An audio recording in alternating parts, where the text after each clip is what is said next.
সবে বরাতের হালুয়া রুটি খাইতে চায় না, কিন্তু কলা পাতা বিছাইয়া মন্দিরও গিয়া পূজার প্রসাদ খায়। ঠিক না? যার ফেডো যেটা হজম হয়, বুঝেন না? কুত্তা চিনেননি? আর ঘি চিনেননি? অরিজিনাল পাবনার একেবারে এই গরুর দুধের 1 নাম্বার ঘি, গাওয়া ঘি। 1 নাম্বার ঘিয়ের ডিব্বা খুললে কুত্তার সামনে ধরলে খাইব না, থুইয়া দৌড় দিব। ঘি ভালো জিনিস তো, খাইব না, থুইয়া দৌড় দিব। কিল্লিগা হজম হইতো। এই দৌড়ে যাওয়ার পথে রাস্তায় যদি পায়খানা পায়, বগুড়ার দইয়ের মতন খাইবে। ঠিক না? ঠিক না? কুত্তা তুই ঘি খালি না কেরে রে? হজম হয় না। হালুয়া রুটি খালি না কেরে রে? হজম হয় না। মিলাদের তাবারুক খাইলা না কেন? হজম হয় না। ঠিকই আছে বাবা। কুত্তার পেটে গু হজম হয়, কুত্তায় গু খায়, কি খায় না? আমরার পেটে মিলাদের তাবারুক হজম হয়, সবে বরাতের হালুয়া রুটি হজম হয়, আমরা খাই। যারার হজম হইতো না, তোমরা এদিকে আইও না, দৌড়ের উপরে থাকো। তোমরার পেটে হজম হইব প্রসাদ, হেডাই খাওগা গিয়া। আরবি কি মাস? মাশাআল্লাহ। এটা সুন্নিরা পর থেকেই জানে, এটা আরবি শাবান মাস, সবে বরাতের মাস। ওহাবিরা জানে না। হারা হালুয়া রুটি কইলে চিনি। ঠিক না? বানাই আমরা, খাই আমরা, খাওয়াইও আমরা। ওরা বানায়ও না, খায়ও না, ফায়ও না, কিন্তু ওরা এটা দিয়েছি। ঠিক না? অসুবিধা নাই। হারা সম্মানিত হাজিরিন, যে কথা থেকে এদিকে আইয়া পড়লাম, প্রথমেই বাঁশের গাঁটটি খুলে আছে। এই মাস আরবি শাবান মাস। শাবান মাস অনেক ফজিলতপূর্ণ মাস। আমার নবী হাদিসে মুবারকের মধ্যে বলেন, রজব আমার আল্লাহর মাস, শাবান আমার আল্লাহ আমি নবীকে দান করেছেন। সুবহানাল্লাহ। শাবান আমি নবীর মাস। নবী আমার রহমাতুল লিল আলামিন বলেন, রব্বুল আলামিন রজব মাস নিয়ে নিলেন।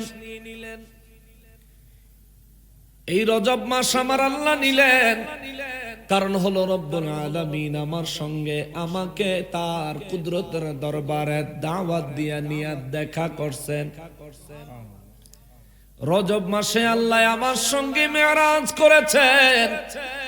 আল্লাহর সঙ্গে আমার মেরাজ হয়েছে রজব মাসে। এই জন্য আমার আল্লাহ রজব মাসটা নিজের জন্য বাজেট করেছেন।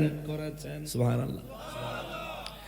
আর শাবান মাসটা আমার আল্লাহ আমি রাসূলুল্লাহ রাহমাতুল লিল আলামিন কে আমার আল্লাহ দান করেছেন।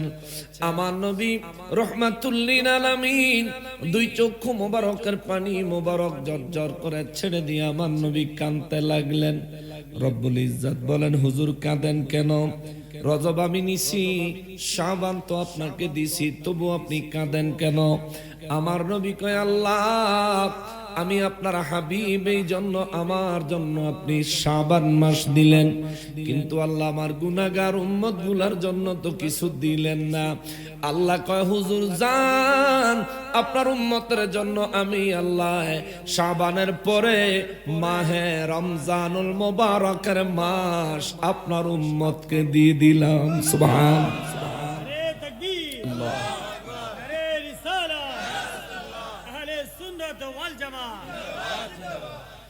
মুসলমানেরা, আমার পেয়ারা নবীর উম্মতেরা, আমার নবী রাহমাতুল লিল আলামিন বলেন, মালিক ও আমার আল্লাহ, 11 মাস আমার উম্মতদেরকে মুয়াজ্জিনের জবান দিয়া দিনে 5 ওয়াক্ত নামাজে 10 বার হাইয়া আলাস সালাহ বলে ডাকা হয়।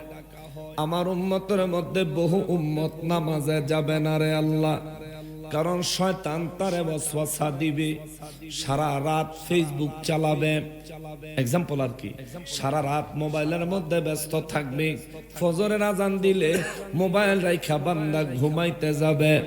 অথচ মুসলমান হিসেবে নামাজে যাওয়া উচিত ছিল, ঠিক কিনা?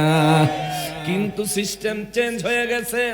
আমরা মুসলমানের সন্তান, নামের আগে মুহাম্মদ আছে, মুখ দেখলে বোঝা যায় না মুসলমানের মুখ। বেদিনের মুখে দাড়ি নাই, মুসলমানের ফুতের মোহ দাড়ি নাই। বেদিনের গায়ে ইসলামী পোশাক নাই, মুসলমানের সন্তানের গায়ে ইসলামিক পোশাক নাই।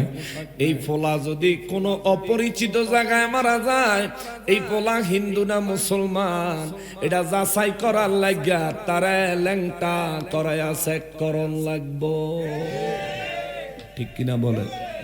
শুনতে মন্দ শোনা যায়, কিন্তু এটা বাস্তব। কি আজীব জামানা এলো।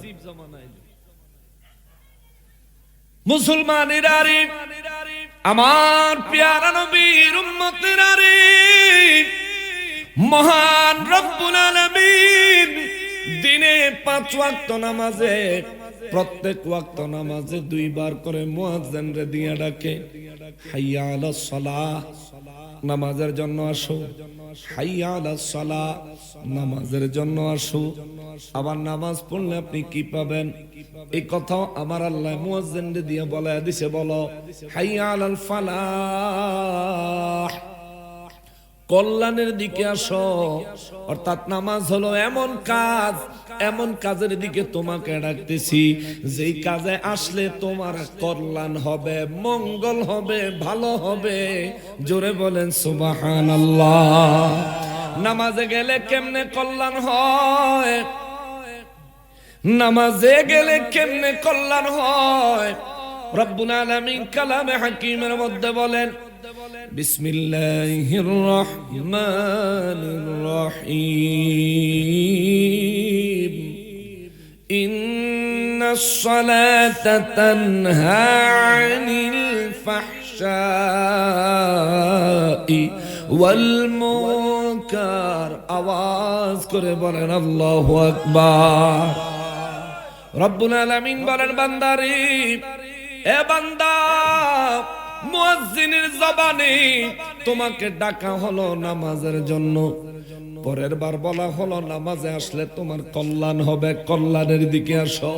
প্রথম কল্যাণ হলো তুমি যখন 5 ওয়াক্ত নামাজের পাবন্ধ হইয়া যাইবা, রব্বুল ইজ্জত বলে, বান্দারে, সর্বপ্রথম দুনিয়ার খারাপ কাজ, অন্যায় কাজ, গুনাহের কাজ থেকে আমি আল্লাহ তোমাকে হেফাজত করব।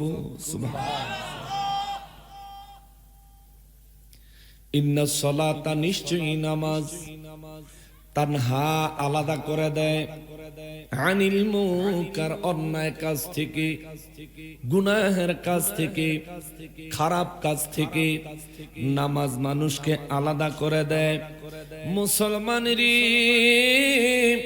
ওরে মুসলমান, রব্বুল ইজ্জত বলেন, আমার আল্লাহর হাবিব রাহমাতুল্লিল আলামিন বলেন, আমার আল্লাহকে বলেন মালিক রে, ও আমার মালিক, 11 মাস, বছরের 12 মাসের মধ্যে আমার উম্মতেরা, তোমার বান্দারা নামাজে গেলে যাইতে চায়, শয়তান তারে ওয়াসওয়াসা দেয়। ফজরের নামাজের সময় তার গায়ের মধ্যে ইবলিস শয়তানের টিফাটিফি আরম্ভ করে। হাদিসে মোবারকে আমার নবী বলেন, ফজরের ওয়াক্ত যখন হয়ে যায়, শয়তান মানুষের পায়ের মধ্যে, হাতের মধ্যে এবং চোখের মধ্যে 3টা বান দেয়। কয়টা? পায়ের মধ্যে একটা, হাতের মধ্যে একটা, চোখের মধ্যে একটা, এই 3 জায়গায় 3টা বান দেয় ইবলিস। আপনি যেন ঘুমায়া থাকেন, এই জন্য চোখে বান দেয়। নবী বলেন, ফজরের ওয়াক্তে আমার উম্মত যখন চোখ খুলে ফেলে, শয়তানের প্রথম বান ধ্বংস হয়ে যায়। সুবহানাল্লাহ। প্রথম বান ধ্বংস হয়ে যায়। এখন আল্লাহর বান্দা যখন ঘুম থেকে চক্ষু খোলা মাত্র পড়ল, আলহামদুলিল্লাহিল্লাযী আহইয়ানা বা'দামা আমাতানা ওয়া ইলাইহিন নুশুর। ঘুম থেকে জাগার দোয়া যখন পড়ে ফেলল, আমার এই উম্মত বিছানা থেকে যখন সোজা হয়ে উঠে বসে পড়ল, ইবলিসের হাতের বাঁধ খুলে যায়। সুবহানাল্লাহ। নবী বলেন, আমার উম্মত যখন নামাজের ওযু করার জন্য বের হয়ে ওযুখানার দিকে রওনা দেয়, আমার নবী বলেন তার শয়তানের পায়ের বাঁধ ধ্বংস হয়ে যায়। তখন শয়তান চিৎকার দিতে দিতে বিদায় হয়ে যায়। আল্লাহু আকবার। নবী বলেন, মালিক রে, ও আমার আল্লাহ, আমার উম্মতের ধোঁকা দেওয়ার জন্য শয়তানকে তুমি পাওয়ারফুল বানাইছো। আল্লাহ, আমার উম্মতের রমজান মাস দিছো, রমজান মাস দিছো, কিন্তু এই রমজান মাসে শয়তানও তো আছে, আসেনি? ও আল্লাহ, রমজানে তো শয়তানও আছে। আমার উম্মতের যদি রমজান নামক নিয়ামত দাও, আবার ইবলিস শয়তানকে ওয়াসওয়াসা দেওয়ার সুযোগ দাও। আল্লাহ, আমার উম্মত ঠিক মতো এই মহিমান্বিত মাসের নিয়ামত হাসিল করতে পারবে না। রাহমাতুল লিল আলামিন কই, কিরে আমার উম্মত, এশার নামাজের ফরজটা পড়লি, আমি নবীর সুন্নাতের উপর আমল করলি না, সুন্নাতটা পড়লি না। এই স্বপ্ন দেখা পাগলায় সাথে সাথে ঘুম থেকে উঠা আমার নবীর শানে দুরূদ ও সালাম পড়তে পড়তে দৌড়ে গেছে, ওযু কইরা আইসা এশার নামাজের সুন্নাত আদায় করছে, বিতির আদায় করছে। এবার সারা রাত বেরা বয়ে বয়ে জিকির করে আর দুরূদ ও সালাম পড়ে আর চিন্তা করে কোন সময় সকাল হইব, কোন সময় সকাল হইব। ফিরে গিয়া দরমু বন্ডরে যায়া দরমু, বন্ডামি কোথায় শিখেছ? নামাজ না পড়া ঘুমায়া থাকতে বলছ, এত বন্ডামি কোথায় শিখলে? আল্লাহর রাসূল এসে আমারে কয়, আমি কেন সুন্নাত পড়লাম না? ফজরের নামাজ পড়তে গেছে দরবার, ফজরের নামাজ শেষে পীরে কয়, হুজুর, কয় কি কামনে যে কইছেন কালকে আমারে নামাজ না পড়ে ঘুমাইতাম, কহ নামাজ এশার নামাজ পড়ার আগে ঘুমাইতে কইছি। হুজুর, আমি তো ঘুমাইছি। তুমি তো কালকে ফরজ পড়ে ঘুমাইছো। জোরে কর না। এই বেচারা হতভম্ব হয়ে গেছে। হুজুর, আমি ফরজ পড়ে ঘুমাইছি, আপনি কেমনে জানলেন? কেমনে জানছি তোমার জানার ব্যাপার না, আমি তোমার এশার নামাজ কাজা করতে কিংবা তরক করতে বলি নাই।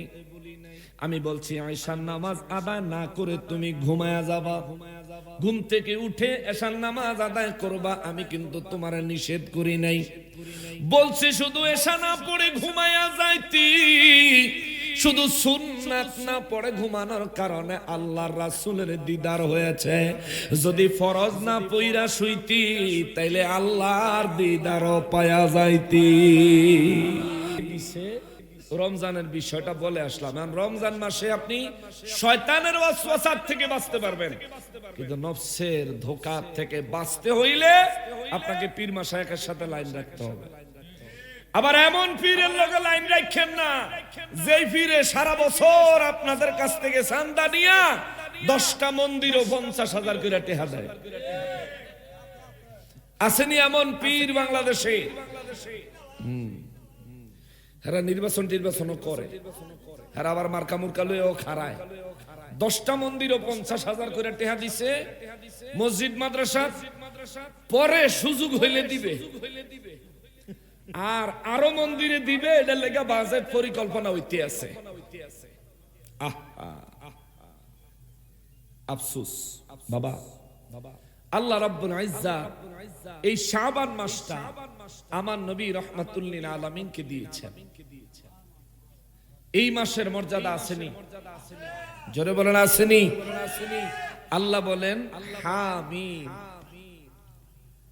এটার কোন অর্থ পৃথিবীর কেউ জানে না। সুবহানাল্লাহ। সূরার শুরুতে একটা আয়াত, এইরকম 29টা সূরার শুরুতে একটা একটা আয়াত আছে। এগুলোকে বলা হয়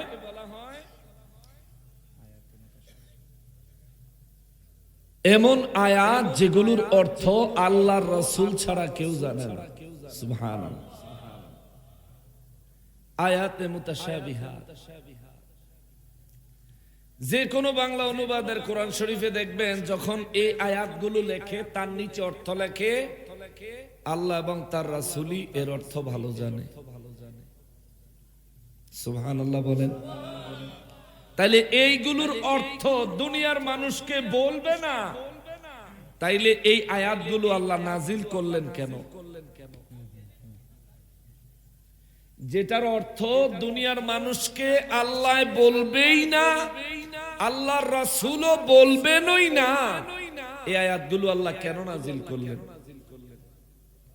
এই আয়াতগুলো নাজিল করে অর্থ না বলে আল্লাহ বিশ্ববাসীকে বুঝাইয়া দিলেন, শোনো, আমার পুরো কোরআন শরীফের তাফসীর আমার হাবিব রাহমাতুল লিল আলামিনকে আল্লামাহুল বায়ান আমি আল্লাহ নিজে শিখাইছি। আমার হাবিবকে আমি যখন শিখাইছিলাম হামিমের ব্যাখ্যা সহ শিখাইছি। হাবিবকে হামিমের ব্যাখ্যা বলতে নিষেধ করছি এই কারণে দুনিয়ার মানুষ যাতে আমার নবী গায়েবের ইলম জানে, এর উপর বিশ্বাস করতে, ঈমান রাখতে মানুষের যাতে কোনো অসুবিধা না হয়। চিৎকার দিয়া বলেন সুবহানাল্লাহ। অনেকেই বলে নবী ইলমে গায়েব জানে না, তাহলে হামিমের অর্থ ক? ঠিক আছে না? এই হামিমের অর্থ হেগো হুজুররাও বাংলা অনুবাদের কোরআন শরীফে লেখে আল্লাহ এবং তার রাসূলই ভালো জানে। তাহলে এই হামিমের অর্থ আল্লাহও জানে, আল্লাহর রাসূলও জানি না। আমরা জানি না আমরা, তাহলে নবীজি জানেনি?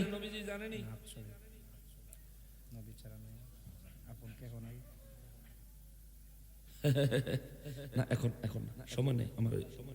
হ্যাঁ 2 মিনিট আছে, নিয়ে আসুন আয়ো আসো, 2 মিনিট আছে, আমি টাইম টু টাইম ছেড়ে দিই।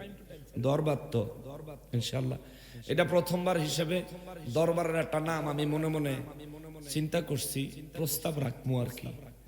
যদি পছন্দ হয় তাহলে সেদিকে যাবো, কিন্তু আমি যে আয়াত পড়ছি আমি আয়াতের উপর 2 মিনিট হইলেও কথা কই এলাম না, অসুবিধা হইব? আল্লাহ বলেন হামিম, এর ব্যাখ্যা জানায় নাই। ওয়াল কিতাবুল মুবিন, এই সুস্পষ্ট কোরআনুল কারীমের আল্লাহ বলেন শপথ। সুবহানাল্লাহ বলেন শপথ, এই আলোক উজ্জ্বল কিতাব। নারায়ে তাকবীর, নারায়ে রিসালাত। আল্লামা তাজুল ইসলাম চাঁদপুরি সাহেব আরো জোরে জিন্দাবাদ জিন্দাবাদ জিন্দাবাদ। ওয়াল কিতাবিল মুবিন, সুস্পষ্ট এই কিতাবের শপথ। ইন্না আনজালনাহু ফি লাইলাতিন মুবারাকা, নিশ্চয়ই আমি আল্লাহ এই কিতাবকে এক বরকতময় রাতে নাজিল করেছি। সুবহানাল্লাহ। লাইলা মুবারাকা, ইন্না কুন্না মুনজিরিন, এই কিতাব আমি আল্লাহ নাজিল করেছি। আমার উদ্দেশ্য হলো আমি আল্লাহ এই কিতাবের মাধ্যমে তোমাদেরকে সতর্ক করতে চাই, সাবধান করতে চাই জাহান্নাম থেকে। জোরে কন্যা সুবহানাল্লাহ। এরপরে কয় ফিহা ইউফরাকু কুল্লু আমরিন হাকিম, এই কিতাবটা যেই দিন না যেই রাতে নাজিল করছি ওই রাতে আমি আল্লাহ পৃথিবীর প্রজ্ঞাপূর্ণ হিকমতপূর্ণ প্রত্যেকটা বিষয়ের বন্টন করি। জোরে কন্যা সুবহানাল্লাহ। আচ্ছা, এবার এখানে প্রশ্ন হইল আল্লাহ কোরআন কোন রাতে নাজিল করলেন? কেউ বলে সবে কদরের রাতে, এটার জন্য আল্লাহ সূরা নাজিল করেছেন ইন্না আনজালনাহু ফি লাইলাতুল কদর। কিন্তু এই লাইলাতুল মুবারাকা বলতে ম্যাক্সিমাম আইম্মায়ে কেরাম বলেছেন এটা হলো শবে বরাতের রাত। আর শবে বরাতের রাত হিসেবে এই শাবান মাসের 14 তারিখ দিবাগত রাত, অর্থাৎ আগামী রাত্রকে নির্ধারণ করা হয়েছে। মাযহাবের ইমামরা আইম্মায়ে কেরামেরা ফয়সালা দিয়েছেন। জোরে কন্যা সুবহানাল্লাহ।